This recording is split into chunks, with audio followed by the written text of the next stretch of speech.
नमस्कार मंडळी. आयुष्यात कितीही संकट आली किंवा मन अशांत झालं तरी एक अशी गोष्ट आहे जी आपल्याला कायम स्थिर ठेवू शकते. ती म्हणजे नाम. शुद्ध परमात्म स्वरूपाच्या सर्वात जवळ काही असेल तर ते फक्त नाम आहे. श्री ब्रह्मचैतन्य गोंदवलेकर महाराज यांचं प्रवचन 13 फेब्रुवारी. नामाचे त्रिकालाबाधित श्रेष्ठत्व. नाम हे चैतन्यमय आहे. ही सगळी सृष्टी त्या नामाच्या आनंदानेच निर्माण झाली आहे. रूपे येतात आणि जातात, पण नाम मात्र शाश्वत राहते. महाराज म्हणतात, मी बोलायला शिकल्यापासून नामाबद्दलच बोलतोय, पण त्याचे महात्म्य अजूनही संपलेले नाही. ज्याने नामात आपला मीपणा विरघळवला त्यालाच त्याची खरी प्रचिती येते. सर्वात मोठे पाप कोणते? तर भगवंताला विसरणं. आणि ह्या पापावरचा एकमेव उपाय म्हणजेच नामस्मरण. महाराज नामाचे श्रेष्ठत्व पटवून देताना काही महत्त्वाच्या तुलना करतात.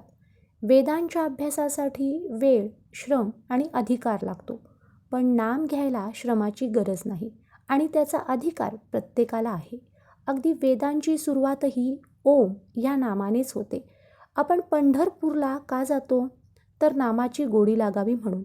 जर तिथे जाऊन नाम घ्यायला शिकलो नाही तर ती यात्रा व्यर्थ आहे. नाम हे घर बसल्या अंतरंग बदलण्याचे साधन आहे. जी कर्म आपल्याला भगवंताकडे नेतात ती सत्कर्म.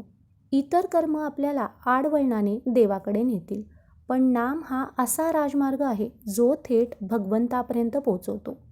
आज आपल्याला अनेक मानसिक आणि शारीरिक व्याधी आहेत, ज्याचे मूळ विषयांच्या आसक्तीमध्ये आहे.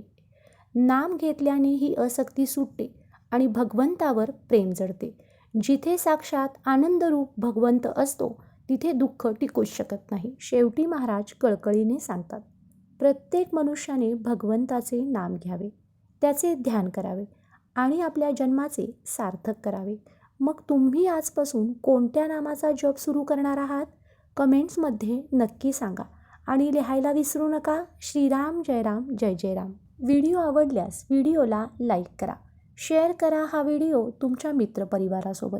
कोणी नवीन मंडळी आपले व्हिडिओ पाहत असतील तर त्यांनी पूजा अँड हृदय व्लॉग या चॅनलला आठवणीने फॉलो करा. श्रीराम जय राम जय जय राम.